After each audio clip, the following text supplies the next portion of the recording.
제목은 바디메오 치유 사건입니다. 여기 등장하는 인물이 바디메오인데 이 바디메오 본인의 이름은 기록이 되지 않고 디메오의 아들 바디메오라 이렇게 소개하고 있습니다. 그야말로 이름조차 알 수 없는 청년입니다.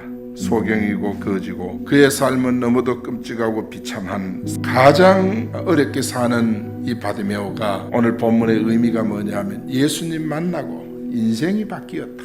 운명이 바뀌었다. 예수 만나고 삶이 바뀌었다는 것을 우리에게 보여주고 있습니다. 바디메오 한 사람이 은혜 받아버리니까 동네가 바뀌고 변화가 일어난 거예요. 그렇습니다. 오늘 여러분 한 분이 은혜 받으면 여러분의 가정이 복이고 교회의 축복입니다. 오늘 바디메오가 받았던 그 은혜 여러분에게 임하기를 축원합니다. 바디메오 치유 사건 첫 번째는 뭐냐? 바디메오가 예수님을 다윗의 자손이라 불렀어요. 47절에 보니까 나사렛 예수시란 말을 듣고 소리질러 이르되 다윗의 자손 예수여 나를 불쌍히 여기소. 이 말씀을 보면 바디메오는 예수님에 대한 소문을 들은 거예요. 예수님을 만나면 소경도 눈을 뜨고 기먹은 자도 듣고 가난한 자에게 복음이 전파된다는 이런 소문을 들은 거예요. 그러니까 그때부터 바디메오의 마음속에는 나도 예수님 만나면 눈 뜰 수 있다. 예수님 만나면 내 운명 바꿀 수 있다.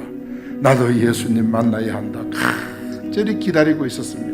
그때 예루살렘 올라가시는 길이니까 예수님께서 여리고에 사는 바디메오 얼마나 예수님을 찾고 기다리는 것을 주님이 아셨겠지요. 그래서 주님이 그 길로 지나가시다가 나사렛 예수가 지나간다 이 소리를 듣자마자 그동안에 얼마나 기다렸습니까? 다윗의 자손 예수여 나를 불쌍히 여기소서. 여러분 하나님께 매달리면 기적이 일어납니다. 하나님께 매달리면 문제 해결됩니다. 다윗의 자손 예수여 나를 불쌍히 여기소서. 이거는 단순한 말이 아닙니다.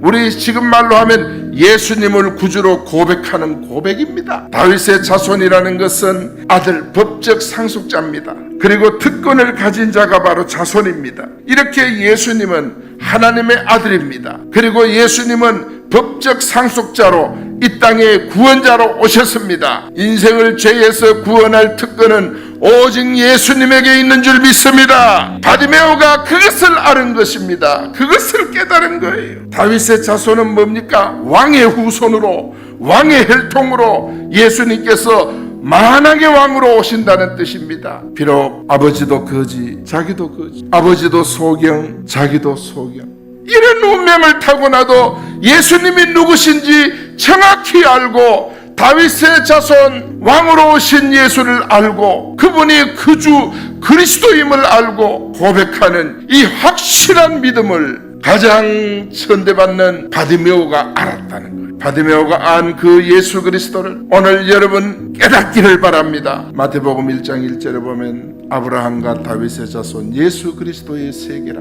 여기 족보가 나와요. 아브라함과 다윗의 자손은 누구를 가리킬까요? 예수 그리스도를 가리키는 거예요. 아브라함은 몰라도 예수님만 알면 됩니다. 다윗은 몰라도 그리스도 예수만 알면 여러분에게 구원이 임하는 줄 믿습니다. 바리새인의 실수가 뭔지 압니까? 아브라함은 잘 알고 다윗은 잘 알았는데 그리스도를 몰란 거예요. 그래서 저주받은 거예요. 오늘 진천교회 왔는데 사람들은 내가 전혀 몰라요. 잘 몰라요. 그러나 오늘 그리스도 예수만 붙잡으면 여러분 삽니다. 본문의 족보는 아브라함의 족보가 아니에요. 다윗의 족보도 아니에요. 예수 그리스도의 족보입니다. 왜 그러냐? 예수님은 아브라함과 다윗의 언약을 이루신 분이에요. 예수 그리스도의 십자가의 은혜는 단회성이 있는 게 아니에요. 영원성이 있어요. 영원성. 십자가의 영원성이라는 것이 신약 시대만 나타난 힘이 아닙니다. 주님 이 땅에 재림하시는 그 순간까지 십자가의 능력은 영원하고 예수 그리스도의 이름도 영원한 줄로 믿습니다. 예수 믿으면 누구든지 살아납니다. 그 다음에 두 번째 치유 사건은 뭡니까? 예수님께서 바디메오의 고백을 들으시고 내 믿음이 너를 구원하였다. 여러분 믿음이 나를 살리고 믿음이 내 가정을 살리고 믿음이 내 자녀들을 살리고 믿음이 내 이웃을 살리고 믿음이 나라와 민족을 살리는 줄 믿습니다. 주 예수를 믿으라 그리하면 너와 내 집이 구원을 얻습니다. 누구든지 주의 이름을 부르는 자는 구원을 얻습니다. 여러분, 예수 그리스도를 통해 우리에게 오는 것이 뭐냐? 구원이 와요. 경제가 어려운 사람은 경제가 옵니다. 건강이 약한 사람에겐 건강이 옵니다. 문제가 있는 사람에는 해결책이 옵니다. 여러분, 앞길이 막힌 자에게는 열리는 역사가 나타나는 줄 믿습니다. 따라합시다. 믿음은 확신이다. 믿음은 신뢰다. 믿음은 충성이다. 여기 충성은 열심히 청소하는 충성을 말하는 것이 아니라 정말 주님을 향해서 정말 얼마나 뜨겁게 간절하게 오직 당신밖에 없습니다, 이런 정신을 말하는 거예요. 아브라함은요, 이렇게 구원받은 백성의 조상입니다. 이런 아브라함이 어떻게 구원을 받았습니까? 로마서 4장 9절 이하에 보니까 아브라함에게는 따라합니다. 그 믿음이 의로 여겨졌다. 아브라함이요, 정말 구원받은 것은 믿음으로, 그 믿음이 의로 여겨져서 믿음의 조상이 되고, 그 믿음이 의로 여겨져서 아브라함도 구원을 받은 것입니다. 예수 그리스도를 믿는 믿음, 구원자를 믿는 그 믿음이 아브라함을 의롭게 만든 줄 믿습니다. 그래서 우리의 구원도 믿음으로 얻습니다. 우리의 구원도 믿음으로 굳게 세워지는 줄 믿습니다. 여러분, 믿음은요, 구원을 이루어요. 믿음은요, 하나님의 나라를 이루어요. 믿음은요, 이 땅을 복음화를 이루어요. 주 예수를 믿으라. 그리하면 너와 내 집이 구원을 얻으리라. 이게 복음화입니다. 이 복음화 메시지입니다. 이 말은 뭐예요? 주 예수를 확실히 그리스도로 네가 만나라. 내 집안이 살 수 있는 것은 내가 예수를 그리스도로 확실하게 만나고 누리고 체험하고 주 안에 사는 것인 줄 믿습니다. 세 번째, 보게 된 후에 바디메오는 예수님을 따랐다.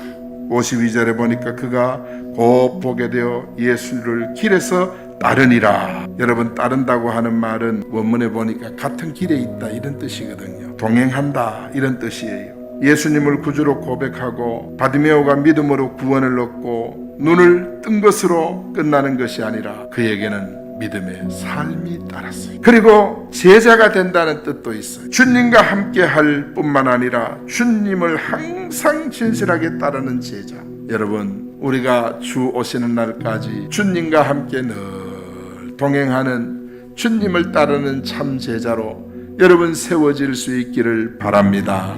여러분 보세요. 바디메오는 보게 된 후에, 예수 구원을 체험한 후에 철저하게 예수님을 따르고, 여러분 사도 바울 보세요. 정말 예수님을 확실히 체험하고 난 후에 예수님을 따르는 제자의 삶만 산 것이 아니라 각 곳마다 교회를 세웠습니다. 여러분, 바울 서신에 반복되는 것이 그리스도 안에서, 이게 바울 신학을 정립한 사람이 바울이에요.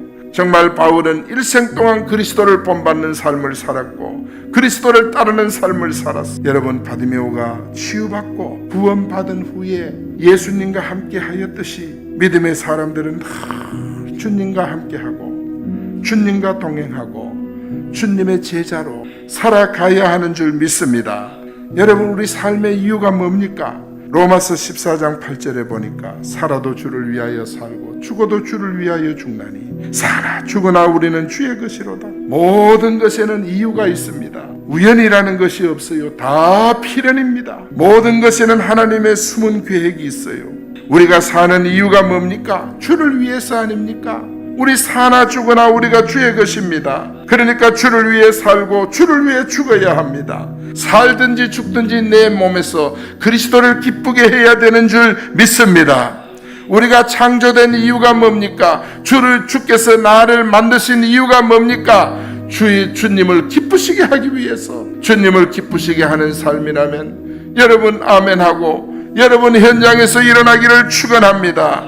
여러분, 내가 사는 이유는 단 한 가지, 세계 복음화 때문인 줄 믿습니다. 하나님의 모든 관심은 뭐냐? 세계 복음화. 옆에 있는 불신자가 예수 믿고 구원받는 것이 하나님의 관심인 줄로 믿습니다. 여러분, 예수 안 믿고 믿음의 힘을 잃고 낙심해 있는 가족들이 복음을 받고 힘을 얻고 주님 앞에 돌아와서 예배 회복하는 것이 주님의 기쁘신 뜻인 줄로 믿습니다. 하나님이 주신 과제는 뭐요? 세계 복음화이에요. 여러분, 세계 복음화를 위해서 미련한 사람을 하나님이 사용해요. 전도에 미련한 것이라 그랬어요. 소형거지로서 인생을 체념하고 바디메오가 살았지 않겠습니까? 그에게도 사춘기가 있었을 것이고 그도 부끄러움을 느꼈을 것입니다. 그러나 그리스도를 만난 후에 바디메오는 삶의 의미를 깨달은 것입니다. 먹는 문제를 따르던 그가 이제는 그리스도를 따르는 사람으로 바뀐 거예요. 여러분, 결론입니다. 바디메오가 치유받은 사건은 소경 바디메오가 예수님을 만나자마자 다윗의 자손이라 소리쳤습니다. 구주라고 고백한 것입니다. 그랬더니 주님께서 응답이 왔습니다. 내 믿음이 너를 구원하였다. 예수님을 믿음으로 네가 보게 되었고 예수님을 믿게 됨으로 네가 살게 되었다. 내 믿음이 너를 구원하였다. 구원받은 후에 바디메오는 주님을 따라다녔습니다. 예수 믿고 구원의 축복을 받은 후에 그는 예수님과 함께하는 삶을 살았고 예수님과 동행하는 삶을 살았던 것입니다.